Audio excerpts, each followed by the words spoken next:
नमस्कार, मैं हेमंत शर्मा और आप देख रहे हैं मृदुभाषी का विशेष कार्यक्रम शख्सियत। आज हम ऐसी शख्सियत के साथ मौजूद हैं आपके सामने जो राजनीति का एक जाना माना चेहरा है और प्रदेश महिला कांग्रेस अध्यक्ष के रूप में अभी फिलहाल नवनियुक्त हुई है, अर्चना जायसवाल। अर्चना जायसवाल जी डॉक्टर अर्चना जायसवाल भी हैं, सामाजिक कार्यकर्ता हैं, उपाध्यक्ष कई बार रह चुकी हैं, महापौर का इलेक्शन लड़ चुकी हैं और प्रदेश की अब दूसरी बार महिलाओं का नेतृत्व और कमान संभालने वाली नेत्री के रूप में मौजूद हैं। 3 चुनाव अब आपके सामने हैं। देखा जाए तो नगर निगम, पंचायत और उपचुनाव बड़ा एक चुनौतीपूर्ण कार्य है क्योंकि आपके हाथ में कमान आई है और चुनाव सर पर हैं। किस तरह का एक्शन प्लान होगा? देखिए, सबसे पहले तो जब मुझे बनाया है, मैं सोनिया गांधी जी और कमलनाथ जी, सुष्मिता जी को मैं धन्यवाद देना चाहती हूँ। और आप जो कह रहे हैं कि बिल्कुल सच है कि आने वाले समय में हमको 3 विधानसभा चुनाव और 1 हमारा लोकसभा चुनाव है। रेगांव है, पृथ्वीपुर है, जोबट है और खंडवा सांसद का चुनाव है। चारों चुनाव सिर के ऊपर हैं। रणनीति वही रहेगी जो दमोह की रणनीति थी। दमोह की रणनीति ये थी कि मंडल, बूथ, सेक्टर, हमारे जो नीचे स्तर पे काम करता है कांग्रेस का कार्यकर्ता, उसको मजबूती प्रदान की जा रही है। हम सब जानते हैं, आदरणीय कमलनाथ जी के मार्गदर्शन में जो हम लोग सब काम करते हैं, हम जानते हैं कि जहाँ संगठन मजबूत होगा वहाँ कांग्रेस की जीत होगी। और अब जो चल रहा है वो 1 to 1 सिर्फ संगठन के साथ काम होता है और वही रणनीति अपनाई जा रही है तीनों चुनाव में, चारों चुनावों में। और वहाँ के लोगों के साथ मीटिंग हो गई है, एक्शन प्लान तैयार हो गया है, कहाँ पर किसको क्या काम करना है, प्रभारी भी बना दिए गए हैं। 3 स्तर पर जांच कमेटियां हैं, कौन कैसे काम कर रहा है, मॉनिटरिंग भी की जा रही है। और क्या मुद्दे बोले जाएंगे, वो विजन यदि जोबट का चुनाव है तो वो अलग पद्धति से उसके मुद्दे अलग होंगे, यदि रेगांव का चुनाव है तो उसकी अलग पद्धति होगी, और यदि वो खंडवा का है तो उसके थोड़े मुद्दे अलग होंगे। तो सबका अपना प्लान बन रहा है और उस प्लान पर काम हो रहा है।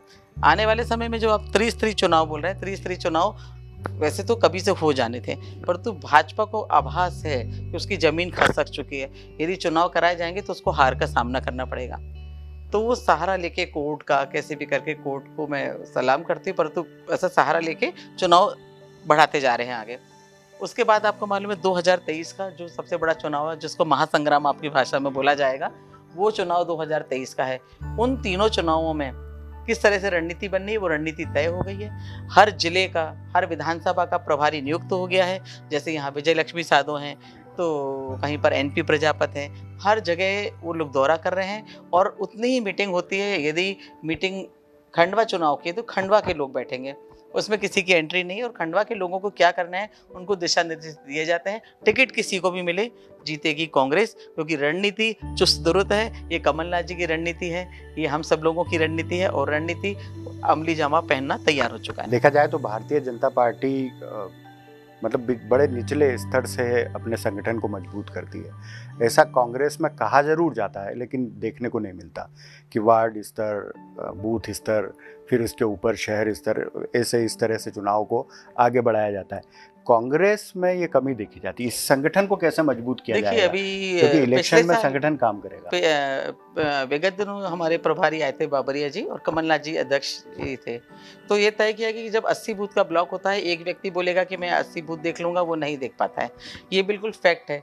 उनको छोटा करा गया, मंडल बनाया गया, सेक्टर बनाए गए, 30 बूथ के मंडल, 10-10 बूथ के सेक्टर बनाए गए, प्रति बूथ पर 5 व्यक्ति की नियुक्ति की गई, क्योंकि अब इनको हमारे स्तर से क्षेत्रीय कांग्रेस के हिसाब से काम कर रहे हैं कि जो क्षेत्र की कांग्रेस है वो क्षेत्र में काम करेगी, वही विजय दिलाएगी। यदि मैं और कोई भी सोचे कि हम क्षेत्र में जाएंगे और हम सिर्फ बोल सकते हैं, बता सकते हैं, पर तो वोट के समय हम लोग काम नहीं आते हैं। वोट के समय वो लोग काम आते हैं जो कार्यकर्ता रहते हैं और बूथ का कार्यकर्ता रहता है। तो बूथ का कार्यकर्ता, हमारा राजीव गांधी बूथ संपर्क मिशन चला और उसके तहत बूथ बहुत ऊपर आए और उसी तरह काम कर रहे हैं आदरणीय कमलनाथ जी, और हम सब लोग भी उसी तरह काम कर रहे हैं और दमोह पे भी उसी परिपाटी पे चले।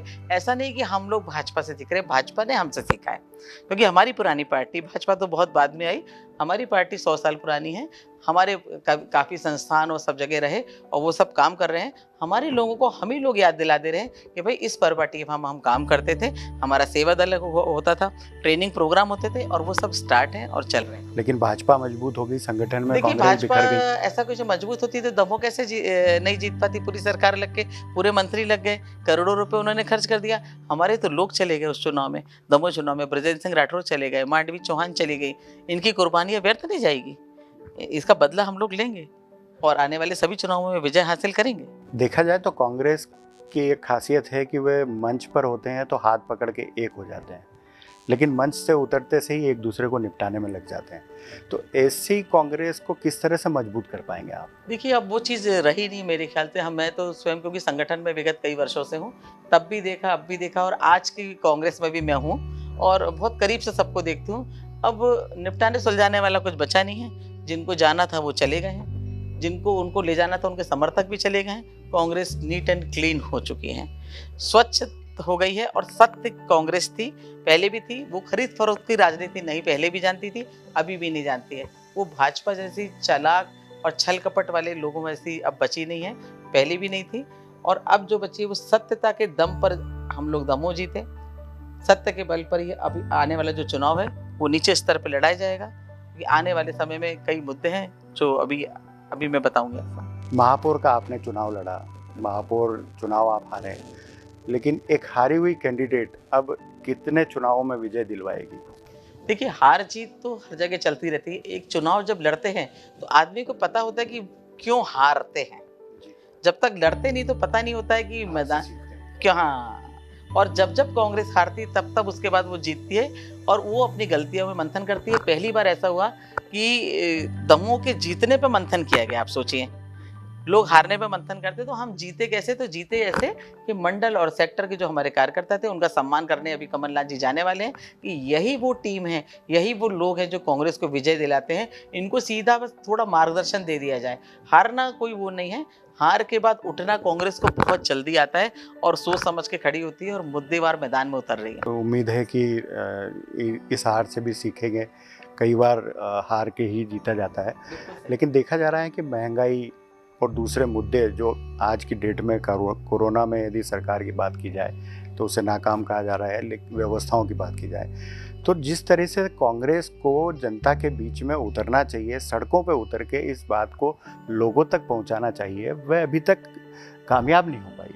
अब चुनावी समय है, किस तरह से आप लोग उम्मीद करते हैं कि लोगों के घरों तक जाएंगे, महंगाई के मुद्दों को लेकर जाएंगे, महिला अत्याचार, उत्पीड़न, बलात्कार, अपराध, इनको लेकर आप किस तरह से क्या स्ट्रेटेजी लेकर अब लोगों के बीच तक जाएंगे? देखिए मुझे जब बहुत अच्छा लगता है जब आप लोग पूछते हैं कि इतना महिला उत्पीड़न हो रहा है या पेट्रोल डीजल के भाव बढ़ गए। बिल्कुल सच्चाई आप लोग बयान करते हैं। मैं उसी बात पे कहना चाहूँगी कि विगत 1.5 साल से तो आप देखिए लॉकडाउन चल रहा था, लोग घर में ही बैठ के बीमार हो जा रहे थे, बाहर निकल रहे थे तो चले जा रहे थे, ना अस्पताल मिल रहा था, ना तो उनको दवाइयाँ मिल रही थी, सबकी कालाबाजारी चल रही थी, ना उनको उनके रोजगार भी छिन गए, उनका कमाई का जरिया नहीं रहा। ऐसे समय में हम उन लोगों को बोलते कि आप बाहर निकलो, आप आंदोलन करो, फिर भी अभी जैसे ही लॉकडाउन खत्म हुआ कांग्रेस पुनः फिर सड़क पर आ गई है।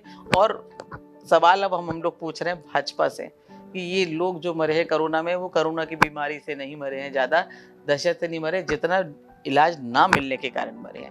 उनको इंजेक्शन नहीं मिला, उनको अस्पताल में बेड नहीं मिला, उनको रेमडेसिविर नहीं मिला, उनको दवाइयाँ की कालाबाजारी की गई और इतनी सारी चीज़ की गई थी कि हमारी सरकार है तो भाजपा की सरकार है तो उसको सरकार को स्वास्थ्य की सुविधाएं उनको देना चाहिए, पर तो मुहैया नहीं करा पाए। तो अब सवाल पूछने का हम लोग को पूरा हक बनता है भाजपा से कि आपकी सरकार थी, आपने जनता का ध्यान क्यों नहीं रखा। और इस बात को हम घर घर तक ले जाएंगे, कोरोना की उनको याद दिलाएंगे कि ऐसा कोई घर नहीं है जिसके घर से कोई ना कोई व्यक्ति आज जो था कल वो आज हमारे बीच में नहीं है।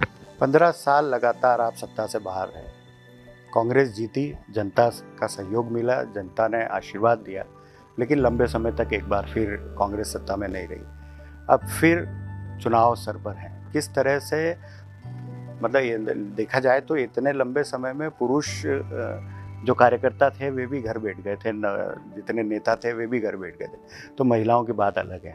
तो अब महिलाओं को और पुरुष कार्यकर्ताओं को किस तरह से बाहर निकालने का प्लान है, किस तरह से आप मैदान में आएंगे, किस तरह से स्ट्रैटेजी बना रहे हैं आप? पूरा रोड मैप तैयार हो चुका है। यदि कमलनाथ जी जब अध्यक्ष बने तब हमारी सरकार नहीं थी, तब भाजपा की सरकार थी। 15 साल की काबिज सरकार को, भ्रष्ट सरकार को, ऐसी धोखे से झूठ बोलने वाली सरकार को हटाया कमलनाथ जी की कार्यकारिणी। सब लोगों ने मिलकर, कार्यकर्ताओं ने काम करा।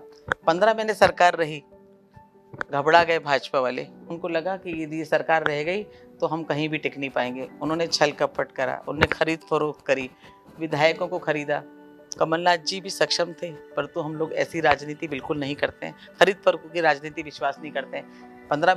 15 साल की सरकार को गिराया, 15 महीने सरकार रही। अब फिर वही दिन आ रहे हैं।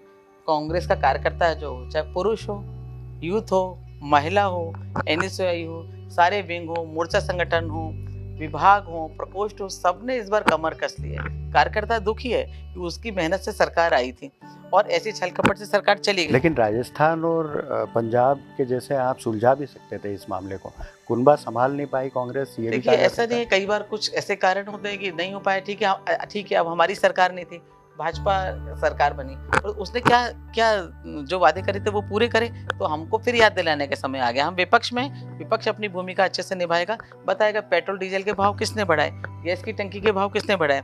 जनता त्रस्त है, महिला उत्पीड़न अलग हो रहा है, नौकरियां लोगों के पास है नहीं, कोरोना काल में लोग त्रस्त हैं। तो ये सब भाजपा हम जनता के जाके बताएगी, महिला कांग्रेस घर घर जाके बताएगी कि भाई ये जो सब त्रासदियां जो आपको हुई हैं, जो इन विगत 1.5 साल में, ये सब भाजपा सरकार की देन है। और ये सिर्फ महिलाओं के वोट लेना जानती है, परंतु महिलाओं की सेवा करना नहीं जानती, उनको सुरक्षा देना नहीं जानती है। महिला उत्पीड़न के मामले आप देखिए विगत वर्षों में और अब कितने ज़्यादा बढ़ चुके हैं।